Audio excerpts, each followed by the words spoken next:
پاک پروردگار کے بابرکت نام سے شروع کرتا ہوں جو دلوں کے راز خوب جانتا ہے۔ السلام علیکم ورحمۃ اللہ وبرکاتہ۔ ایک روز حضرت عیسیٰ علیہ السلام کا گزر ایک قبرستان سے ہوا۔ وہاں ایک شخص ایک قبر کے پاس بیٹھا زاروں قطار رو رہا تھا۔ آپ علیہ السلام نے رونے کا سبب پوچھا تو کہنے لگا، یہ میری زوجہ کی قبر ہے، یہ میری چچا کی بیٹی تھی، مجھے اس سے بہت زیادہ پیار تھا، میں اس کی جدائی برداشت نہیں کر سکتا۔ حضرت عیسیٰ علیہ السلام نے فرمایا، اگر چاہو تو میں اللہ تعالیٰ عز و جل کے حکم سے تمہاری بیوی کو زندہ کروں۔ اس نے بے قرار ہو کر کہا، ہاں ایسا ضرور کر دیجئے۔ چنانچہ آپ علیہ السلام نے قبر کے پاس کھڑے ہو کر کہا، اللہ تعالیٰ رب عز و جل کے حکم سے اٹھ جا۔ قبر پھٹی اور اس میں سے ایک حبشی غلام باہر نکلا جس پر آگ کے شعلے بھڑک رہے تھے۔ اس نے عیسیٰ علیہ السلام کو دیکھ کر بآواز بلند کہا، لا الہ الا اللہ، عیسیٰ روح اللہ۔ اس کا یہ کہنا تھا کہ آگ بجھ گئی، عذاب الہی اس سے دور ہو گیا۔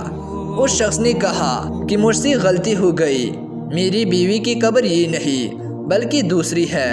آپ علیہ السلام وہاں تشریف لے گئے اور فرمایا، اللہ تعالیٰ رب عز و جل کے حکم سے اٹھ جا۔ قبر پھٹی اور اس میں سے ایک حسین و جمیل عورت باہر نکل آئی۔ اس شخص نے دیکھتے ہی اس کا ہاتھ پکڑ لیا اور کہا، اے روح اللہ، یہی میری بیوی ہے۔ حضرت عیسیٰ علیہ السلام ان دونوں کو وہیں چھوڑ کر آگے تشریف لے گئے۔ وہ اپنی بیوی سے مل کر بہت خوش تھا۔ کچھ دیر بعد اس پر نیند کا غلبہ ہوا تو وہی سو گیا۔ اس کی بیوی اس کے قریب ہی بیٹھی رہی۔ اتنی دیر میں وہاں سے ایک شہزادے کا گزر ہوا۔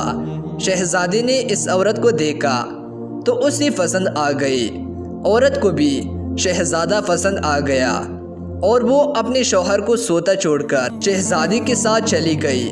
جب اس مرد کی آنکھ کھلی تو اپنی بیوی کو نہ پا کر بہت پریشان ہوا۔ ڈھونڈتے ڈھونڈتے شہزادی کے محل تک پہنچ گیا۔ وہاں اسے اپنی بیوی نظر آئی تو کہا، یہ میری بیوی ہے۔ شہزادے نے کہا، تم جھوٹ بولتے ہو، یہ تو میری لونڈی ہے، یقین نہیں آتا تو اسی سے پوچھ لو۔ یہ سن کر اس بے وفا عورت نے فوراً کہا، میں شہزادی کی لونڈی ہوں، میں تو تمہیں جانتی تک نہیں، تم بیجا مجھ پر الزام لگا رہی ہو۔ یہ سن کر وہ روتا ہوا محل سے واپس آ گیا۔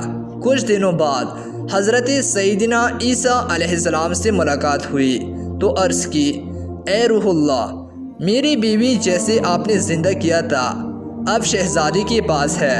شہزادہ اسے اپنی لونڈی بناتا ہے اور وہ بھی یہی کہہ رہی ہے کہ میں شہزادی کی لونڈی ہوں، تمہاری بیوی نہیں، آپ ہمارا فیصلہ فرما دیجئے۔ چنانچہ آپ علیہ السلام نے اس عورت سے فرمایا، اگر تو وہی نہیں ہے جسے میں نے اللہ تعالیٰ رب عز و جل کے حکم سے زندہ کیا تھا۔ عورت نے کہا، نہیں، میں وہ نہیں ہوں۔ آپ علیہ السلام نے فرمایا، اگر تو ہماری دی ہوئی چیز ہمیں واپس کر دے۔ اتنا فرمانا تھا کہ وہ جھوٹی بے وفا عورت مردہ ہو کر زمین پر گر پڑی۔ حضرت عیسیٰ علیہ السلام نے فرمایا، جو شخص ایسے مرد کو دیکھنا چاہے جو کافر ہو کر مرا تھا، پھر اللہ تعالیٰ رب عز و جل نے اسے زندہ کر کے ایمان کی دولت سے نوازا، تو وہ اس حبشی غلام کو دیکھ لے۔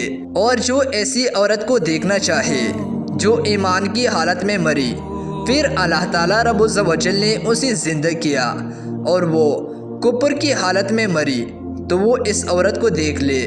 اللہ تعالیٰ سے دعا کرتے ہیں کہ اللہ تعالیٰ ہمیں عمل صالح کی توفیق عطا فرمائے، آمین یا رب العالمین۔